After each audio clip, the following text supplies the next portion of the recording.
Let's go to Canberra now, because the Coalition Party room had a bit to deal with yesterday with the return of Barnaby Joyce as the Deputy Prime Minister. But it wasn't the return of Barnaby or climate change that prompted fiery debate.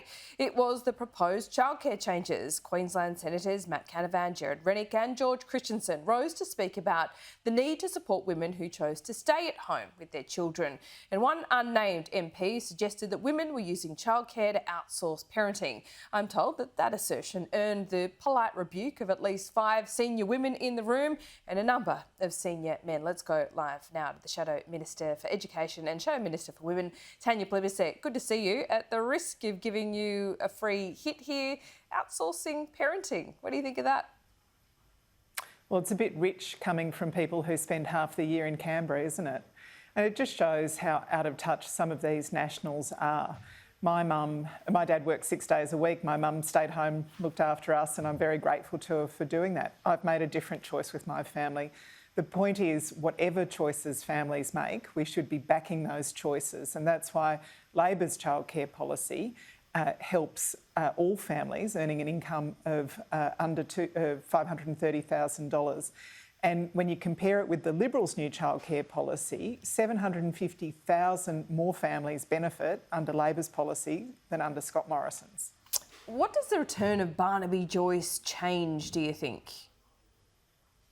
Well, it doesn't look like it's going to change a lot of policy, does it? I think this was all about Barnaby Joyce's personal ambition.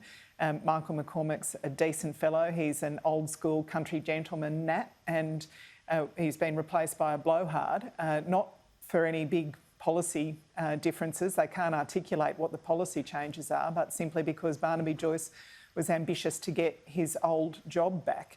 The problem with the Nats overall is that back in their electorates, they say they're for regional Australia, but then they come to Canberra and they vote for cuts to childcare, Medicare, cuts to schools, cuts to pensions, cuts to family tax benefits, flatlining wages.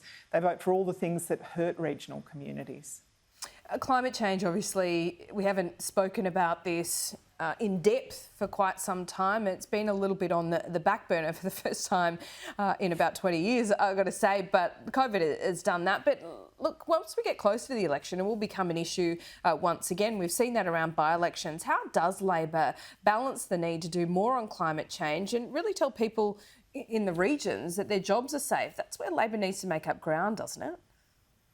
Well, action to bring down energy prices and bring down pollution is a great opportunity for the regions. Australia can be a renewable energy superpower, and that means that we would bring down energy prices and create jobs in the region. The fact that we've had 22 energy policies under the coalition, the chaos and confusion is a jobs killer. These delays are a jobs killer. And we know that Australians get it. I mean, 1/4 of Australians have solar panels on their roof.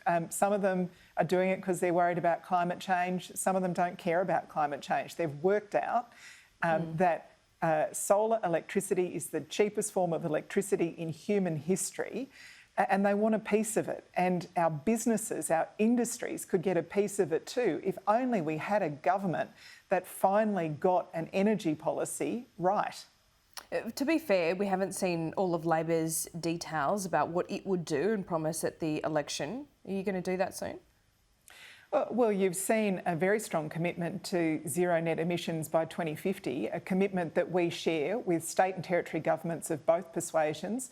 And incidentally for the Nationals, we share that commitment with the National Farmers Federation, the Meat and Livestock Corporation, the pork industry, the gas and oil industry. Big transport companies like Qantas, our big banks, like everybody gets it that this is an economic opportunity. It's a jobs opportunity. And by turning our backs on renewable energy and the cheaper electricity it brings, we are turning our backs on jobs. Indeed. It's going to become an issue again, particularly with Barnaby Joyce back in the leadership. But look, I just want to quickly ask you about Anastasia Palaszczuk and also this outbreak in Sydney. You're a Sydney MP. We've seen now a little bit of compassion shown by Anastasia Palaszczuk to let a son see his dying father. But shouldn't this have been made earlier? Oh, look, I think it's really important that we follow the medical advice, but where there's a situation like this where we can safely reunite a man with his dying father, of course, we just need to take a common sense and compassionate approach, and I hope that it'll be sorted out quickly. Indeed. General Fruin is looking at the rollout of the vaccines. The states say there's just simply not enough supply. What would Labor do at this point? Can you strike new deals? Is there something you can do, or we just got to deal with it? Well, we absolutely should have got more deals earlier on, but Labor has also said that if we were in government, we would be manufacturing mRNA vaccines here in Australia. We also need to get make sure that we're advertising, encouraging people to get the vaccines when they are available. I completely accept that there is a big problem with the supply of the Pfizer vaccine at the moment. We need to encourage people to get it when it's available, and we need to get hotel quarantine right. We're now up to 24 breakouts from hotel quarantine.